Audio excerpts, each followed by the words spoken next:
quick look through. What day is it? Wednesday's end of day closing screens. Sorry for being late. I was early, and you know what happens when you're early? You get sidetracked, don't you? And then you end up late. So that's what happened. Cheers, James.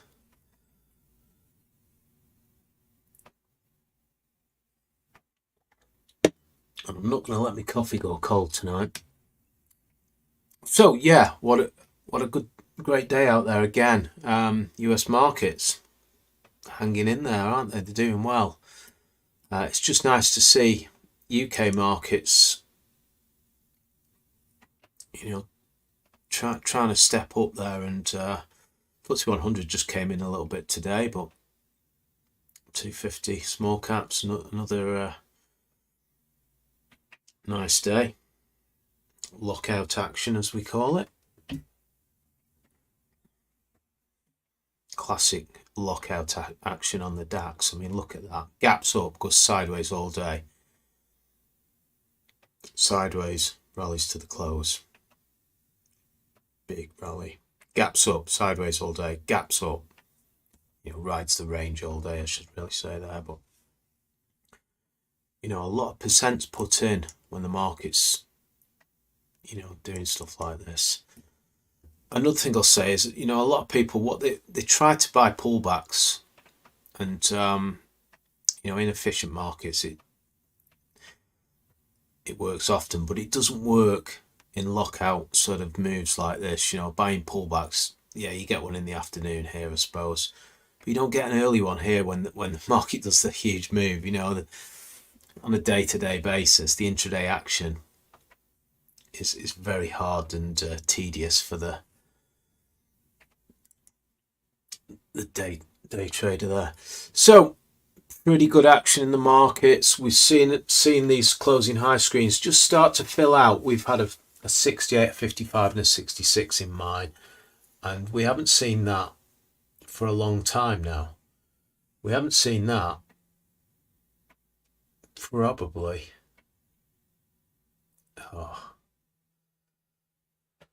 it's a few months since we, going back to the beginning of the third quarter was the last time we had some real action.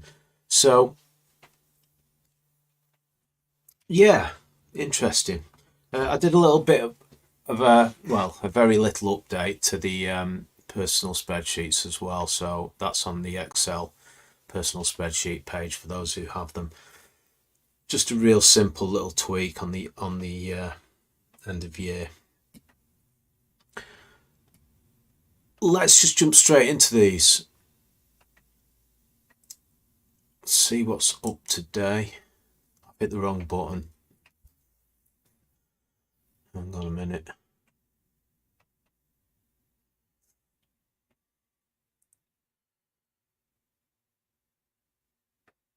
Been doing a bit of everything in the background today.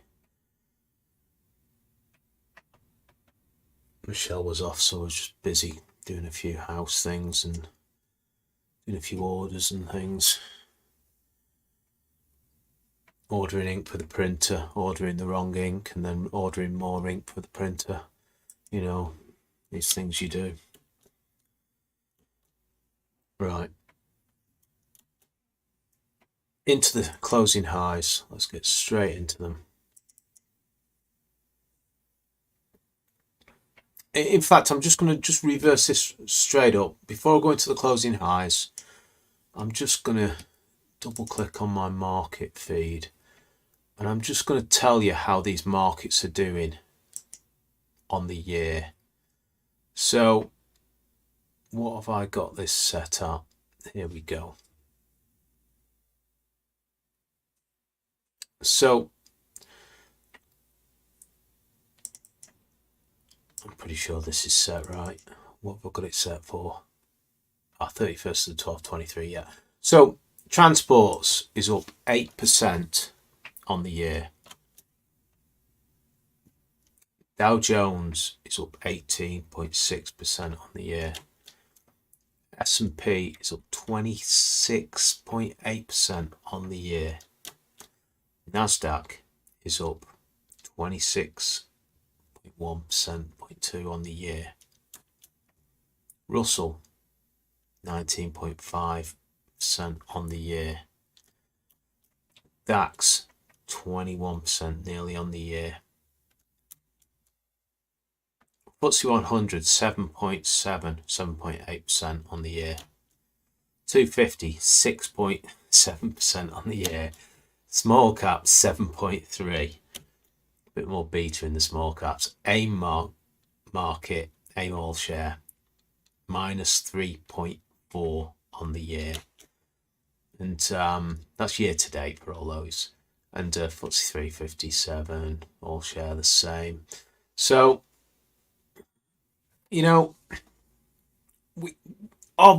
can see this. It's been obvious that the UK markets have been struggling and the US markets have been doing fantastically well. The DAX has been doing well this year. If I could go down and find the other European markets, but I've moved them lower down my screen these days.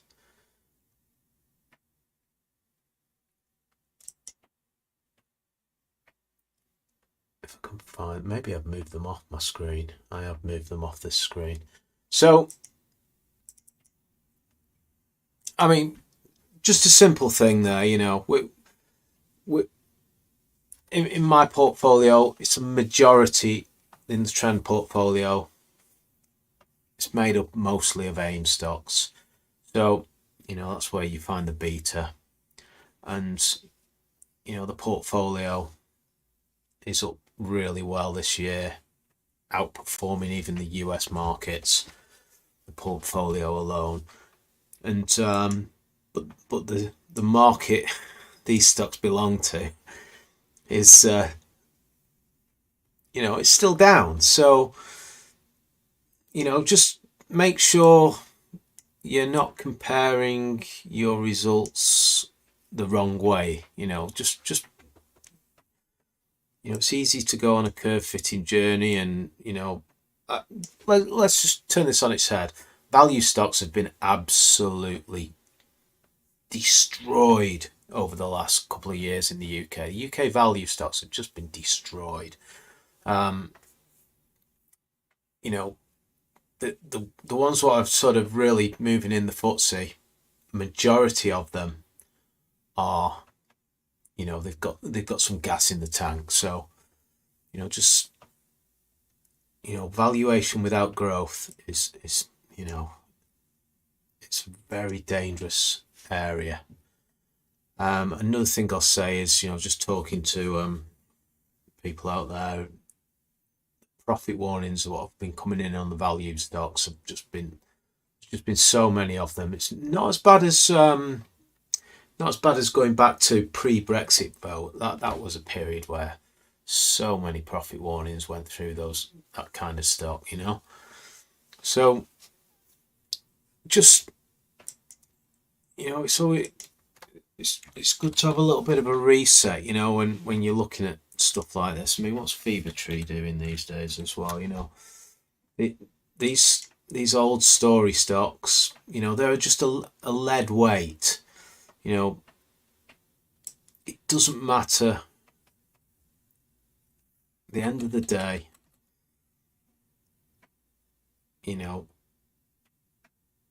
not going to say valuations don't matter, but they don't matter to me, because a trailing stop, before valuation, when a stock runs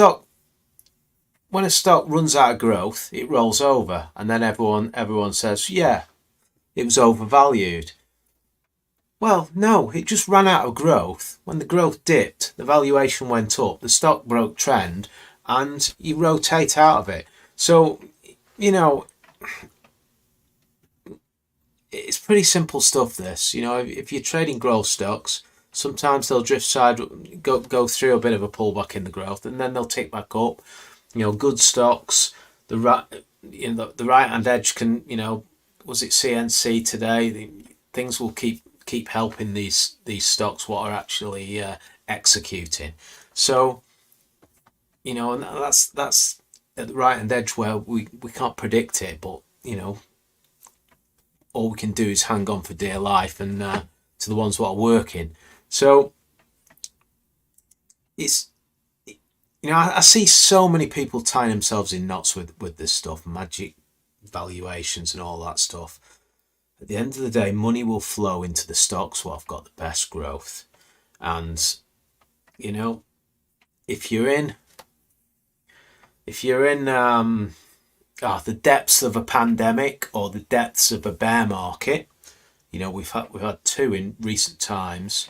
You can pick up some high quality blue chip stocks at bargain basement valuations. Yes, you can do that.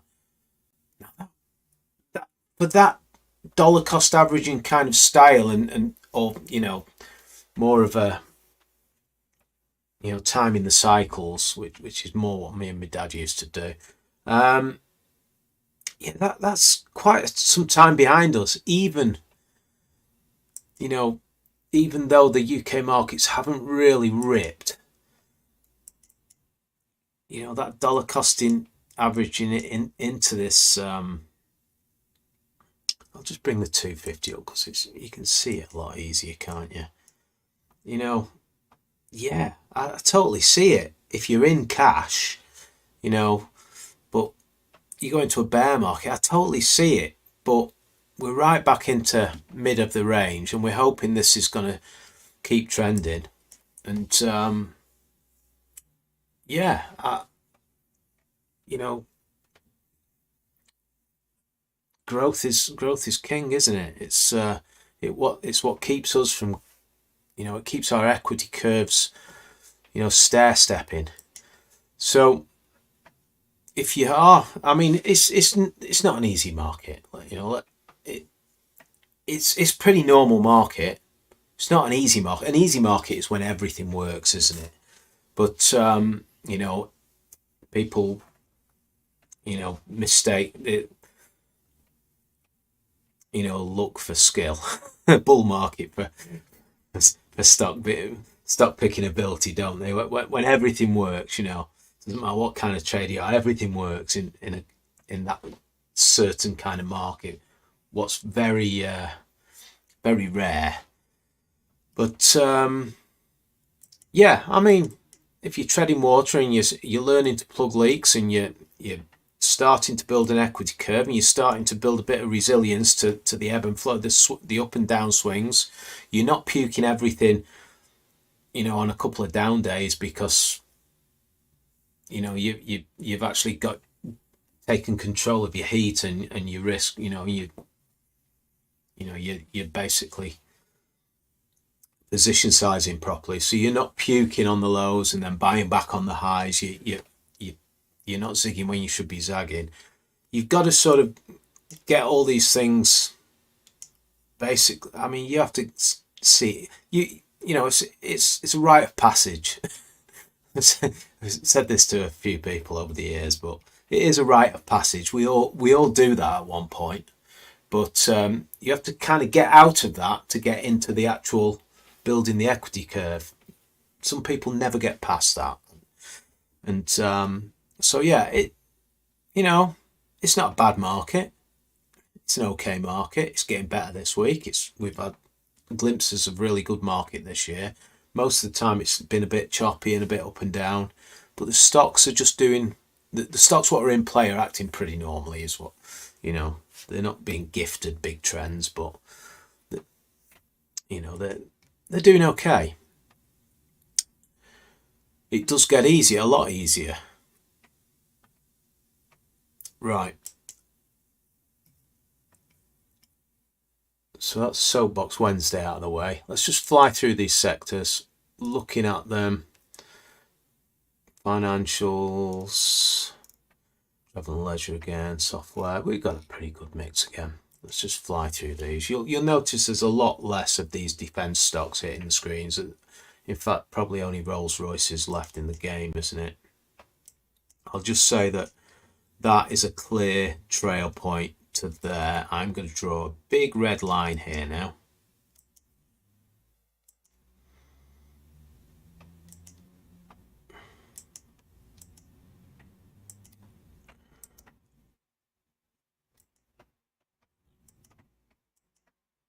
517.2.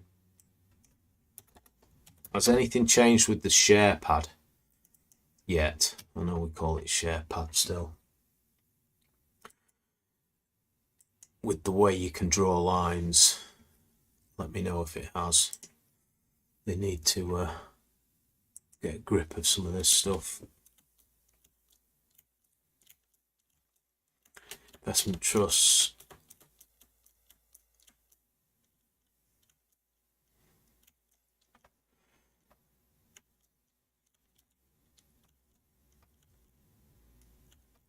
I could do with doing a quick run through all the swings what went through, and even the ones what weren't GTR, like passing the GTRS end of day screen. I could do with just going through them all and just seeing as a group how they did as a group. AJ Bell's punched through that little baseline there now. Punch this one in for you. I've only traded it once. It's up there. It's not very exciting, but it's what it is.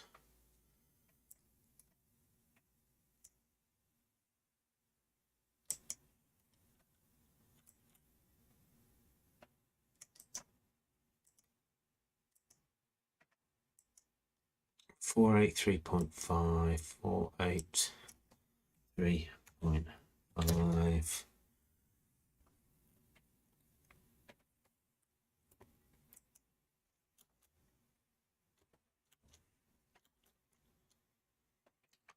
IH. This has got forward numbers ticking down, but turnover up. Oh, I never looked at the dates on that either. It's got prelims tomorrow by the looks of it. I don't know if they're confirmed.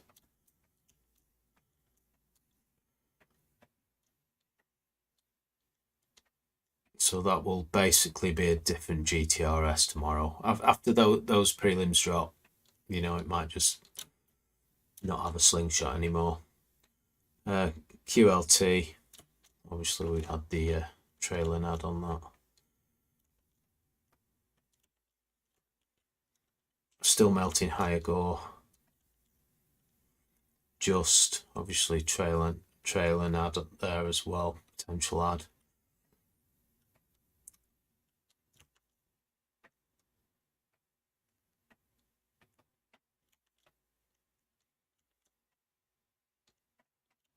Alex Beasley there, back to highs.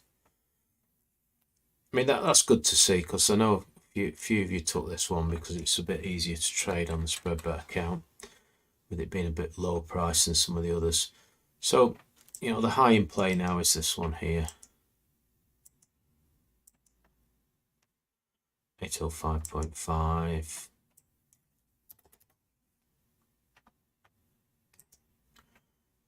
I just set that as default. I don't have to keep doing that.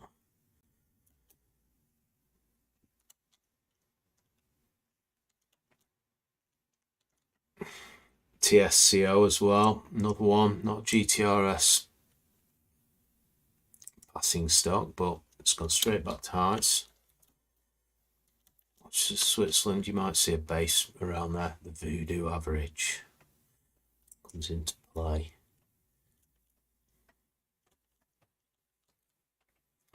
SRB continues. Moonpig, it's through that little level there. Would you call that a base? Creatively, maybe. It is a little base. It's would you call it a stage base? It's basically you wouldn't be able to strangle a stop under that because it'd be too volatile. You know, you'd have to give it room. And I'll be honest, you know, this was the best entry on this one here, and then it's kind of trading sideways, but I do see it.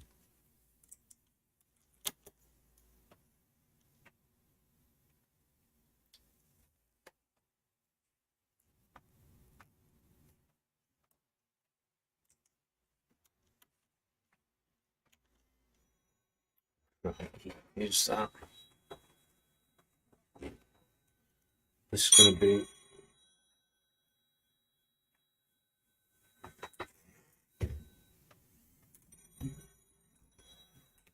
I have to put it on the other side of the office. It's my mate in New Zealand. I knew he'd ring tonight.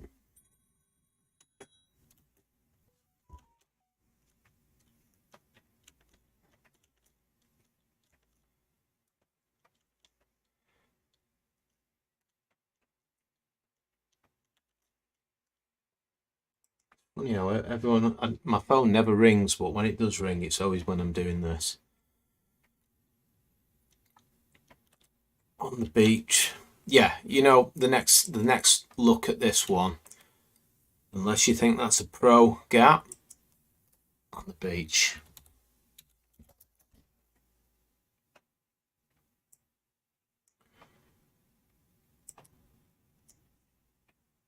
I'd be looking at it from the next pullback myself. I think that one. It was a nice little cheat here, actually, a really orderly little base level. Into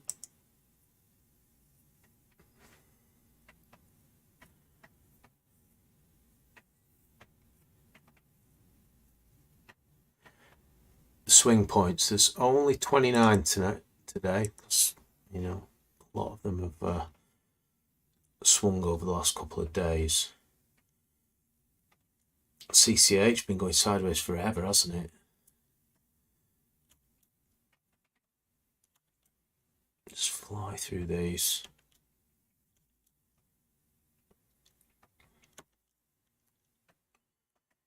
Fan, little swing point on there again. We had one a few weeks ago, didn't we? It's a bit hard for me to get involved. I said the same thing. It's a bit hard for me to be buying a pullback here when really this was the pullback, the viable pullback, breakout, viable pullback straight after it. The CPG continues. Remember the last time it hit the end of day screen was here. Just kept going, didn't it? Tongue, you know, this is full on, like we talked about, you know, this kind of little base up here. You see this action, they usually come all the way back to earth. Zoom it out. You know, I do totally see there's a little level there. I see it, but, you know, it's full on. Do all your POS checks.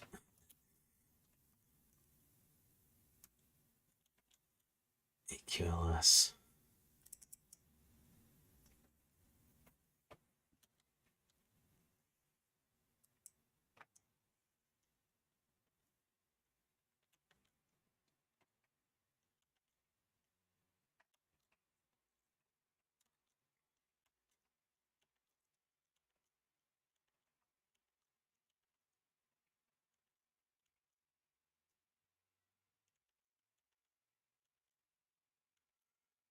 And I fly into those end of day screens, just see what's in there. So in the end of day, it was BZ back at highs, pay. Let's quickly look at that. I'm just going to quickly do this, and then I'll have to make that call. AJ Bell, AJB, and yeah, there's a couple of breakouts there. You know, this I would not strangle that one. It's kind of, is it a stage base? Debatable, but I wouldn't strangle it myself. Do your checks.